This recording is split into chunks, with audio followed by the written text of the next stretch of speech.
तेज। भोपाल से बड़ी खबर आपको बता रहे हैं, मंत्री कैलाश विजयवर्गीय के बयान पर कांग्रेस ने पलटवार किया है। कांग्रेस प्रवक्ता भूपेंद्र गुप्ता का बयान, यह डुअल मानसिकता के लोग हैं। भूपेंद्र गुप्ता ने कहा है, बीजेपी मनोहर लाल धाकड़ जैसे लोगों की पार्टी है। जितने वीडियो बाहर आते हैं सब भाजपाइयों के होते हैं। तो भोपाल से बड़ी खबर आपको बता रहे हैं, मंत्री कैलाश विजयवर्गीय के बयान पर कांग्रेस ने पलटवार किया है। कांग्रेस प्रवक्ता भूपेंद्र गुप्ता का बयान, ये डबल मानसिकता के लोग हैं।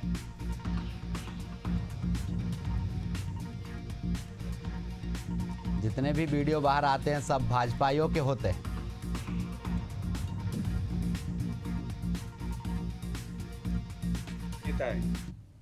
ये 24 घंटे राम चेतना की बात करते हैं, भगवान राम की चर्चा करते हैं, और इनका मन जो है, इनका दिमाग जो है काम चेतना के कलश और उसकी सड़ान से भरा रहता है। ये 24 घंटे सेक्स सोचते हैं, अपने दोस्तों की सेक्स की सीढ़ियां जो है पूरे हिंदुस्तान में जारी करते हैं, और इनका पूरा जो चिंतन है काम के इर्द गिर्द घूमता रहता है। जिन लोगों को भाई और बहन के पवित्र रिश्तों पर शक होता है, उन्हें अपने ज़मीर की जो है जांच करानी चाहिए, उन्हें अपने मानस की जांच करानी चाहिए। और ये एक अशालीन और असभ्य समाज को पैदा करने वाले लोग हैं। इस पर हिंदुस्तान की जनता को घोर आपत्ति है। इसी बीच तरह से खबर आपको बता रहे, कुरवाई विधायक हरि सिंह सप्रे के बिगड़े बोल लाडली बहनों को लेकर विवादित बयान दिया है। का सरकार की फ्री फंड में बांट रही है पैसा। 27 तारीख को कोई फसल काटने नहीं जाएगा, अगर कोई गया तो समझ लेना। फिर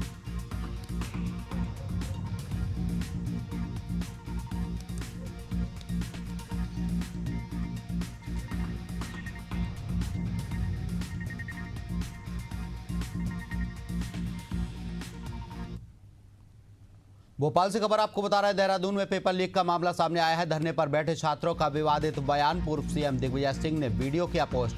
वीडियो में छात्रा का बयान, उत्तराखंड में मौसम खराब रहा तो इन्हें लेने हेलीकॉप्टर से आएंगे। नेपाल में हेलीकॉप्टर से नेताओं को उठाया गया या जिंदा जलाए जाएंगे। उत्तराखंड सरकार अपनी मनमानी कर रही है।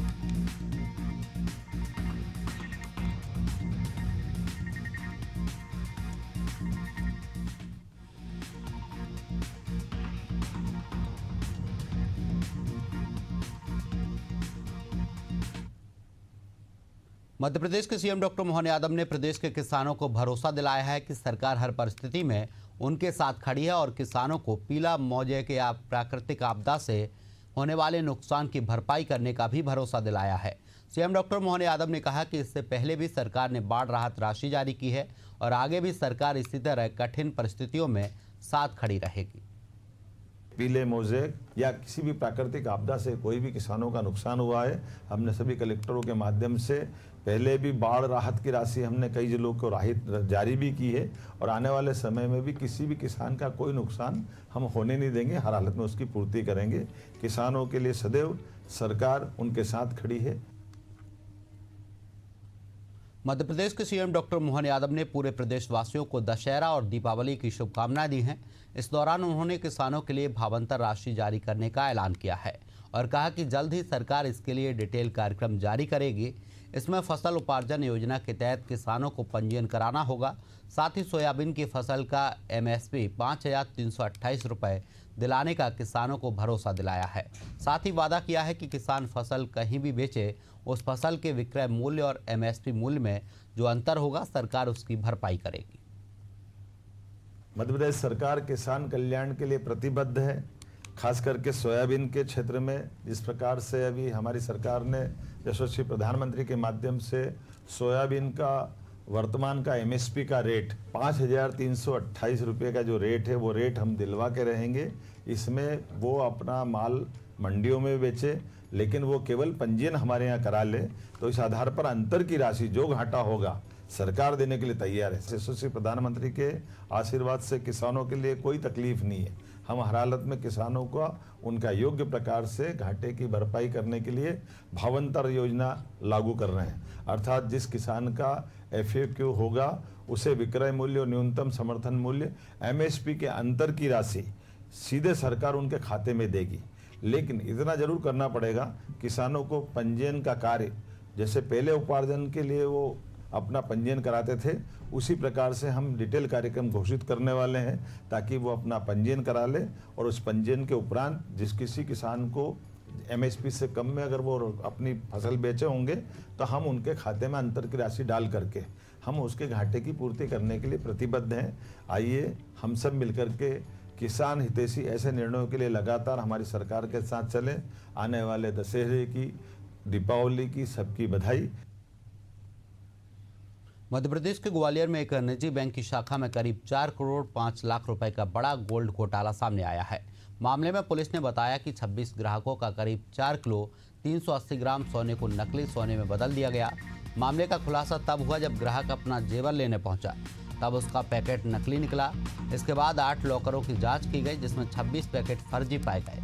जिसके बाद मैनेजर और विजिलेंस अधिकारी को सूचना दी गई और प्रबंधन ने दोनों लोगों को पुलिस के हवाले किया है।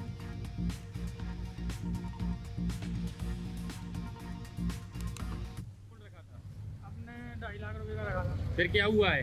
पता नहीं, बता रहे चोरी हो गई इसमें। तो आपने कंप्लेंट करी है अभी यहाँ? अभी नहीं करी। तो क्या लग रहा है मिल जाएगा? बैंक कर्मचारी क्या कह रहे हैं फाइनेंस वो के? कह रहे हैं कि 2 दिन बाद बताएंगे।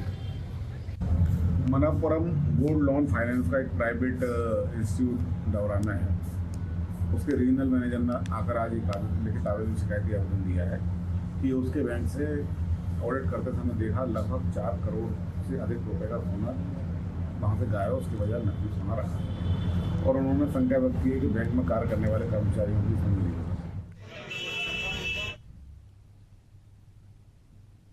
मध्य प्रदेश के ग्वालियर में उस समय विवाद खड़ा हो गया जब हिंदू संगठनों ने पूर्व पार्षद नूर आलम गुड्डू वारसी को वार्षिक श्रीराम बारात शोभा यात्रा का समन्वयक बनाए जाने पर कड़ा ऐतराज जताया है।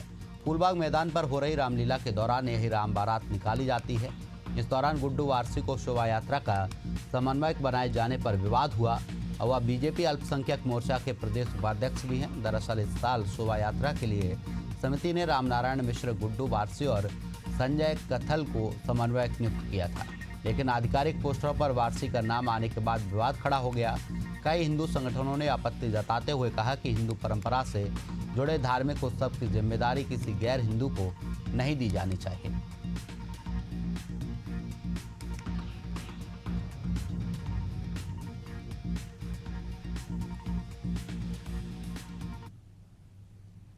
बुरहानपुर जिले के सिरपुर ग्राम में स्थित शासकीय उच्चतर माध्यमिक शाला में विशेष आयोजन के तहत नेपानगर विधायक मंजू दादू ने छात्राओं को स्कूटी वितरित की हैं और कार्यक्रम में सांसद खेल महोत्सव 2025 के अंतर्गत पंजीकृत छात्राओं के साथ कबड्डी खेल में भाग लेकर उत्साहवर्धन किया। कार्यक्रम के दौरान विधायक ने सांसद खेल महोत्सव के रजिस्ट्रेशन प्रक्रिया की जानकारी ली और छात्रों से संवाद करते हुए उन्हें खेलों में भाग लेने के लिए प्रेरित किया है।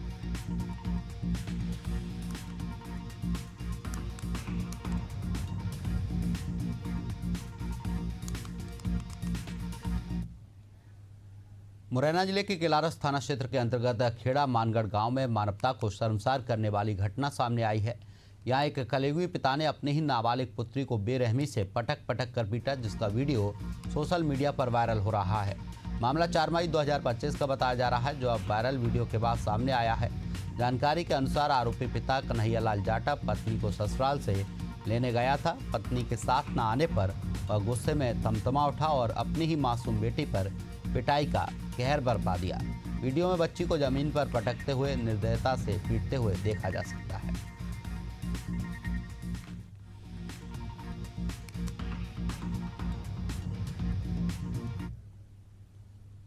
होशंगाबाद जिले के ग्राम भमौरी में मधुमक्खियों के हमले से 62 वर्षीय किसान की मौत हो गई, जबकि उनका बेटा गंभीर रूप से घायल हो गया है।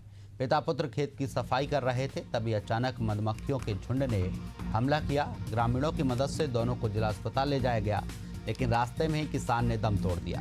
फिलहाल बेटे सुनील का इलाज जारी है।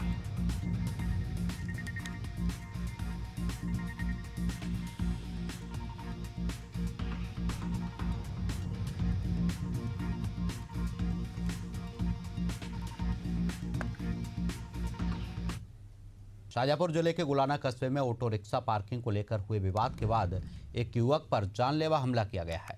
आरोप है कि संतोष पाटीदार और उसके भाई अनिल पाटीदार ने मिलकर पंकज योगी नामक युवक पर चाकू से हमला किया। जिससे वह गंभीर रूप से घायल हो गया है। घायल युवक को प्राथमिक उपचार के बाद शाजापुर से इंदौर रेफर किया गया, जहां उसका इलाज जारी है।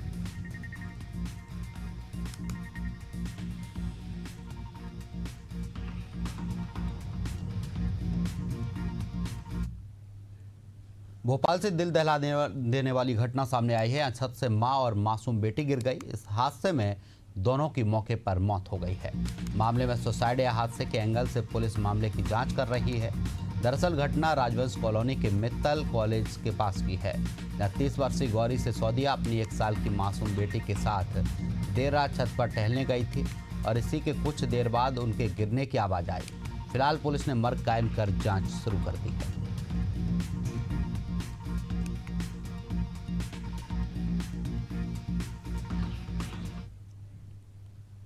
धार पुलिस को बड़ी सफलता मिली है। पीथमपुर के उद्योगपति बालाजी मंदिर में चोरी करने वाले शातिर आरोपी को पुलिस ने गिरफ्तार किया है।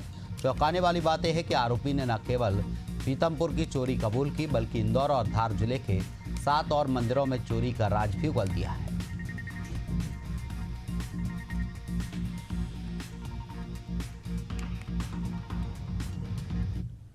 मिल रही थी कि कुछ मंदिरों में लगातार चोरियां हो रही हैं ज़िले में एवं आसपास के क्षेत्रों में। तो चूँकि मंदिर चोरी जन भावना से जुड़ी रहती है, लोगों की भावनाएं आहत होती हैं, तो हम तत्काल पुलिस को उसमें सक्रिय किया था, जिस पर से जो भी घटना के आसपास के कैमरे थे हमने खंगाले और जो एक संदिग्ध था उसकी पहचान हुई। संदिग्ध को हमने ट्रेस किया और करीब 150 कैमरे खंगालने के बाद हमने वो जो कार थी उसको आइडेंटिफाई किया और संदिग्ध को आइडेंटिफाई किया और उसके पश्चात हमने उसको गिरफ्तार किया। गिरफ्तार करने के उपरांत उसने अभी तक 8 अलग अलग जगहों पे चोरी करना स्वीकार किया और चोरी में गया हुआ जो मुकुट छत्र वगैरह था वो हमने जब्त किया है और अभी अनुसंधान चल रहा है और पूछताछ जारी है। जहाँ ये बेचा गया है उसका उन व्यापारियों के क्या कुछ सामान जो चुराया था मुकुट छत्र वो चोर के पास से ही हमने जब्त कर लिए हैं। कुछ सामान जो उसने बेच दिया था वो जो व्यापारियों से हमने जब्त किया है उन सबसे पूछताछ चल रही है और हम ये तस्दीक कर रहे हैं कि उनको इस घटना की जानकारी थी अथवा नहीं।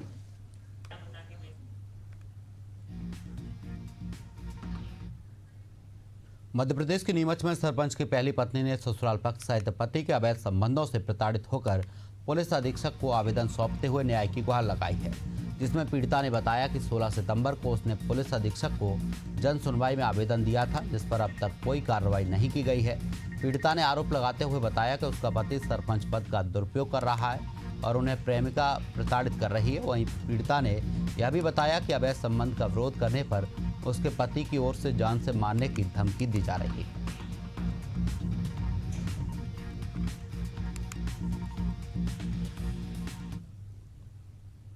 मध्य प्रदेश के ग्वालियर में रामलीला और गरबा आयोजन में मुस्लिम युवकों का विरोध शुरू हो गया है। हिंदू संगठनों ने रामलीला समिति के मुस्लिम संयोजक पूर्व पार्षद गुड्डू नूर आलम वारसी के खिलाफ विरोध किया है। इसके बाद समिति ने उन्हें संयोजक पद से हटा दिया है। आपको बता दें कि यहां ग्वालियर जिले की सबसे बड़ी रामलीला होती है, जहां केंद्रीय मंत्री ज्योतिरादित्य सिंधिया के करीबी पूर्व विधायक रमेश अग्रवाल इस आयोजन को करवाते हैं।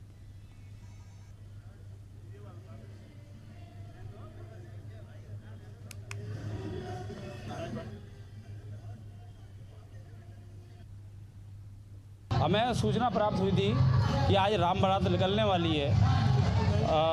उसमें एक गुड्डू वारसी करके जो पूर्व में पार्षद रहा है गोल में गेंडवाई सड़क पर, वो काफ़ी बार है ना वहाँ पर जो भी 2 बार दंगे हुए वहाँ पर उसमें शामिल भी रहा। ऐसे व्यक्ति को उसमें सहयोग घोषित किया और हमें पता चलने के बाद हमने तुरंत आयोजककर्ता को फ़ोन लगाया और उन्होंने माफ़ीनामा हमें भेजा है। और हम आयोजन समिति से यही आह्वान करते हैं कि ऐसे व्यक्तियों को अपने आयोजन में शामिल ना करते हुए अपने कार्यक्रम को ठीक ढंग से उसको करना चाहिए, क्योंकि है ना उनका अभी पता चला है कि उन्होंने कहा है कि गलत किया है हिंदू संगठन ने, लेकिन गलत कुछ नहीं किया है। हिंदू संगठन भी है ना ऐसे कार्यक्रमों में भाग लेना उनको अच्छा लगता है, तो हमारे हिंदू संगठन से किसी न किसी को सहयोग बनाना चाहिए था। और यदि वो ऐसा ना कर दे तो हम अपनी कार्रवाई खुद कर दे और हमें उसमें राम बारात में हमें शामिल को ना होना पड़ता, लेकिन उस व्यक्ति को हम उस राम बारात में नहीं चलने देते।